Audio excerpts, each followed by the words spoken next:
This is the UFC 290 full main card and bonus featured prelim, prediction, and preview video. Couple rules for 290. If you hear that Volkanovski used to be a much larger rugby player, you got to drink.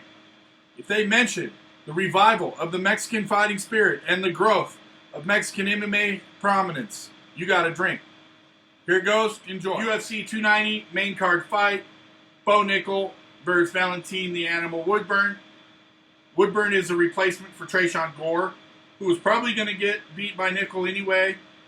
I'm assuming that's why a wrist injury was enough of an excuse for him to get out of it.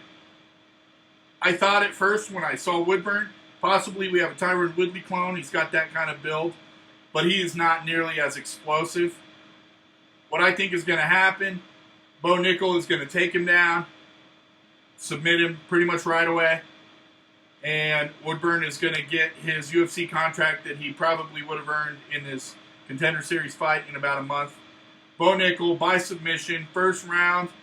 It'll be awesome for his highlight reel, but it's not the test that lends any credibility towards his rise. Dan the Hangman Hooker versus Jalin the Tarantula Turner. Man, when Hooker beat Gilbert Burns 4 or 5 years ago, I believed in the hype. I thought he was going to skyrocket straight to the top. A solid grappler with hard-hitting power. But that has clearly faded. He's lost 4 of his last 6. Now I think his fate is to be a launch pad for somebody else to take that hyped prospect status. That may be Jalin Turner. He's more dynamic. He's aggressive. He seems to really want it. If Hooker will swallow his pride, turn this into a grappling control match, I think he has the advantage there. He can win. I don't think he's going to do that. I think he's going to try to brawl and go for a knockout. I think Turner is going to clip him and win by TKO. 290 main card fight, Robert Whittaker versus Duplessis. This fight's almost a little bit of a bummer for me. I thought Duplessis should have had maybe one more test before taking on the level of Robert Whittaker. The only guys who've been able to grapple with Whittaker is Yoel Romero and Jacare, 2 of the best in the world. The only guy who's been able to outstrike Whittaker is Israel Adesanya, one of the best kickboxers in the world.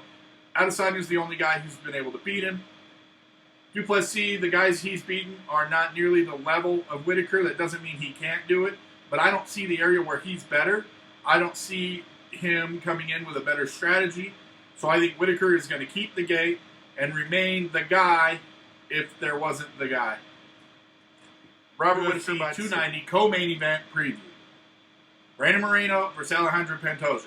Exciting matchup because Pantoja leads the series 2-0, but Moreno is the undisputed champion.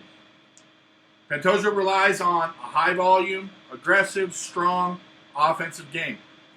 He will overwhelm you with strikes, get you on the mat, take your back, choke you out. It's over. Moreno fell victim to that the last 2 times they fought. But Moreno actually out-grappled him to some degree, got 2 takedowns last time. His ground game is fantastic. His scrambling ability is almost unrivaled in the division. I don't think Pantoja is going to be able to get his back. And he has added a stiff jab and a crisp boxing game that can turn the tables on that aggressive approach. So I think what's going to happen is the championship experience is going to shine through, the boxing is going to shine through, and Moreno is going to come out on top by decision. UFC 290 main event preview. Alexander the Great Volkanovski, Yair El Pantero Rodriguez.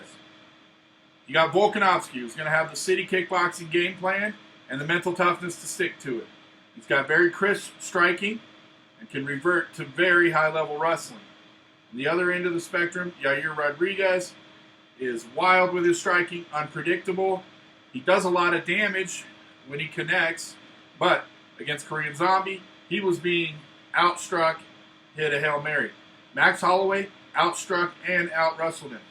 These are guys that Volkanovski is a level above. So I think what's going to happen is it's going to start out slow for Volkanovski while he figures out the range, settles down the chaos. If things are going well for him striking, he's going to pick Pantera apart. If things are going poorly, he's going to drop to wrestling and control the fight that way. Either way, lopsided decision victory for Alexander Volkanovski. Let me know where I went wrong. Click the link for the Robbie Lawler Nico Price featured prelim preview. Please subscribe because I got a lot more UFC previews, motivational content, and funny shorts for you. Thanks. Bye.